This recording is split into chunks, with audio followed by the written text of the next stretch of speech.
egun gazteontzat emantzipatzeko eredu nagusia bikotearekin emantzipatzea da. Horiek eta beste faktore batzuk aztertzeko milaka elkarbizitza jardunaldia antolatu dugu. Eta bertan, Usurbieko udaleko Txirikorda proiektua ezagutuko ez da, Ainhoa? Bai. Txirikorda proiektua bi kolektibo ezberdinei dago bideratuta, alde batetik gazteei. Azkenik jakina da, gazteek ze arazo ditugun gaur egun emantzipatu ahal izateko, eta orduan arazo horreri irten bidea bilatu nahian edo pentsatu da gazteei zuzentzea proiektu hau, eta bestetik, beste kolektiboa litzateke adinekoena. Azkenean Usurbilen, gainerako herri guztietan bezala ez, bada adin bat, non bakarrik gelditzen zarena etxebitzan edo geratu zaitezkena, orduan bakarra dea sumatzen duzuna edo zure etxebitzak azkenean ez dituna betetzen zure beharrak. Orduan, iristen da adin batez, bestelako modu batean bizitzeko nahia sortzen altzaizuna. Orduan, bi behar horiek espazio bere batean, bi behar hori soluzioa bilatzea espazio bakar batean izan da pixkat proiektu honen helburua.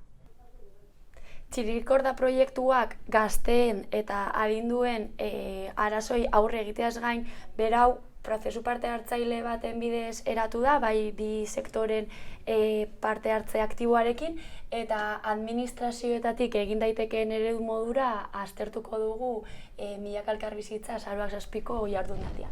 Usurbiliko udalak argi zuen Txirikorda etxebizitza, belaunaldi arteko etxebizitza komunitarioa nolako izan behartzen definitzeko, hori prozesu parte hartzaile batean bidez egin behar zela. Prozesu horrek izan ditu 5 saio parte hartzaile, bertan batez ere gazteek eta adineko pertsonek parte hartu dute, baina esan behar da, herritar guztiei egondu dela irekia.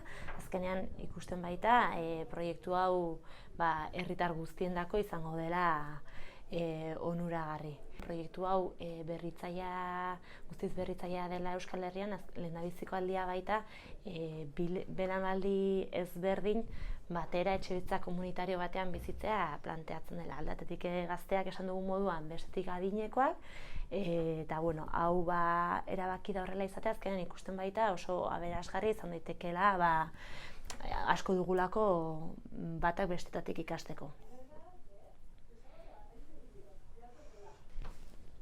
Milaka elkarbizitza hiriburu honetan profil desberdinak izango ditugu, bai gazteak, bai politikariak, bai teknikariak, eta guztiok etxebizitza eta gazteen inguruan arituko gara.